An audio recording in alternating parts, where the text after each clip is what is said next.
সবাইকে শুভেচ্ছা ও অভিনন্দন জানিয়ে আজকের আলোচনা শুরু করছি। আজকে আমি যে বিষয়টি নিয়ে আলোচনা করব তা হচ্ছে হার্ডনেস টেস্টার কি, এটি দিয়ে মূলত কি কাজ করা হয়, ট্যাবলেটের হার্ডনেস কেন করা হয়, ট্যাবলেটের ক্ষেত্রে হার্ডনেস কতটুকু রাখতে হয়, হার্ডনেস টেস্টারের কোন অংশটির নাম কি ইত্যাদি।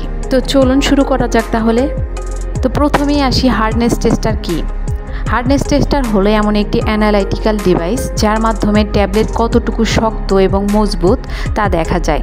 ফার্মাসিউটিক্যাল ম্যানুফ্যাকচারিংয়ের ক্ষেত্রে বিশেষ করে ইন প্রসেস কোয়ালিটি কন্ট্রোল করার জন্য, এছাড়াও কোয়ালিটি কন্ট্রোল অর্থাৎ কিউসি ডিপার্টমেন্টে এই ডিভাইসটি ব্যবহার করা হয়ে থাকে।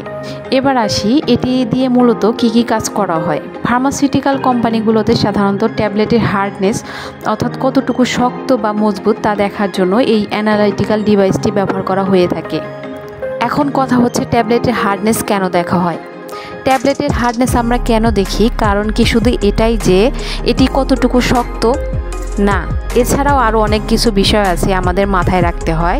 সেই বিষয়গুলো হচ্ছে এটি প্যাকেজিংয়ের সময় ভেঙে যাচ্ছে কি না, শিপিং অর্থাৎ আমরা যখন প্যাকিং করে বিভিন্ন স্থানে পাঠাবো তখন ভেঙে যাচ্ছে কিনা এবং রোগীর ব্যবহারের সময় ভাঙবে কিনা, এগুলো সব কিছুই আমরা দেখি।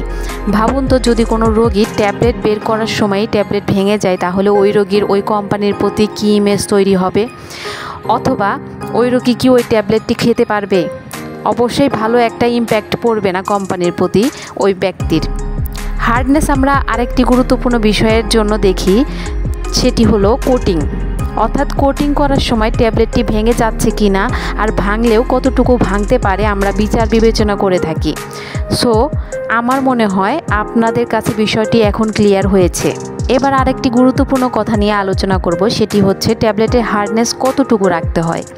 ইউএসপি অর্থাৎ ইউনাইটেড স্টেট ফার্মাকোপি অনুযায়ী যদি আমরা ট্যাবলেটের হার্ডনেস রাখতে চাই তাহলে ট্যাবলেটের হার্ডনেস রাখতে হবে 4 থেকে 10 কেজির মধ্যে। ট্যাবলেটের হার্ডনেস সাধারণত আমরা কেজিতে উল্লেখ করে থাকি।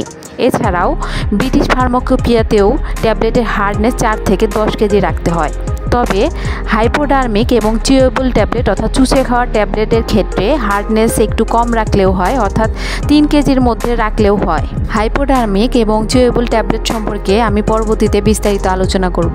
আরেকটি গুরুত্বপূর্ণ কথা হচ্ছে সাস্টেইন রিলিজ ট্যাবলেটের ক্ষেত্রে হার্ডনেস অনেক বেশি রাখতে হয়, অর্থাৎ 10 থেকে 20 কেজি বা তার উপরে রাখতে হয়। সাস্টেইন রিলিজ ট্যাবলেট কি এই সম্পর্কে এখন আমি আলোচনা করব না, কারণ ভিডিওটি অনেক বড় হয়ে যাবে। এবার আমরা জানব হার্ডনেস টেস্টারের কোন অংশটির নাম কি। হার্ডনেস টেস্টারের এই অংশটির নাম হচ্ছে পাওয়ার সকেট। এটি হলো পাওয়ার অন সুইচ। পাওয়ার সকেটে প্লাগ লাগালে এটি রান হওয়ার জন্য প্রস্তুত হয়। হার্ডনেস টেস্টারের এই অংশটি হলো এলইডি ডিসপ্লে। এই অংশটি হলো টেস্টিং প্ল্যাটফর্ম। চাপ দেওয়ার জন্য এখানে একটি প্রোব আছে, এটি হলো প্রোব। এই হার্ডনেস টেস্টারের পিছন দিকে একটি টার্নিং প্লেট আছে, অর্থাৎ এটির কাজ হলো এটি ঘোরাতে সাহায্য করে। এটি যত ঘোরাবো প্রোব তত সামনের দিকে এগিয়ে যাবে এবং চাপ প্রয়োগ করবে। আমি আপনাদেরকে একটি ট্যাবলেট টেস্ট করে দেখাচ্ছি।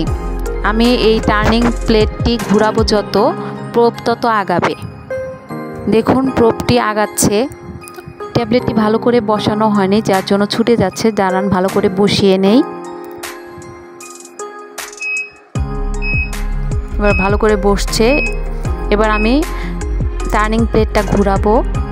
এই যে ভেঙে গেল। এখানে আমরা ট্যাবলেটের হার্ডনেস পেয়েছি 12.25 কেজি। এবার কথা হচ্ছে হার্ডনেস টেস্টার কয় ধরনের আছে। হার্ডনেস টেস্টার সাধারণত 2 ধরনের হয়ে থাকে, একটি হলো ম্যানুয়াল আর একটি হলো ইলেকট্রিক। আমি যে হার্ডনেস টেস্টারটি দেখালাম এটি হলো ইলেকট্রিক। ইলেকট্রিকের মধ্যে আবার 2টা ভ্যারিয়েশন আছে, একটি হচ্ছে অটোমেটিক এবং আরেকটি হচ্ছে সেমি অটোমেটিক। আমার সামনে যে হার্ডনেস টেস্টারটা দেখতে পাচ্ছেন এটি হচ্ছে সেমি অটোমেটিক। কয়েকটি ম্যানুয়াল হার্ডনেস টেস্টারের নাম হচ্ছে মনস্যান্টো, ফাইজার, স্ট্রংকপ। কয়েকটি অটোমেটেড হার্ডনেস টেস্টার হলো Kramer electronic, TBF 100i, ডিজিট্যাপ, SPV। এবার জানাবো কোন কোন কারণে ট্যাবলেটের হার্ডনেস বিঘ্নিত হয়। ট্যাবলেটের ক্ষেত্রে এক্সিপিয়েন্ট চয়েস করা অনেক বড় একটা বিষয়। এক্সিপিয়েন্ট যদি ভালো হয়, যেমন বাইন্ডার, লুব্রিকেন্ট এবং ডাইলুয়েন্ট ভালো হলে ট্যাবলেটের হার্ডনেস মোটামুটি ভালো হয়। এছাড়াও অ্যাক্টিভ ইনগ্রেডিয়েন্টের উপরও ট্যাবলেটের হার্ডনেস নির্ভর করে। আরেকটি বিষয় হচ্ছে আপনি কোন ইনগ্রেডিয়েন্ট কতটুকু দিচ্ছেন তার উপরও ট্যাবলেটের হার্ডনেস নির্ভর করে। আশা করি বুঝতে পেরেছেন।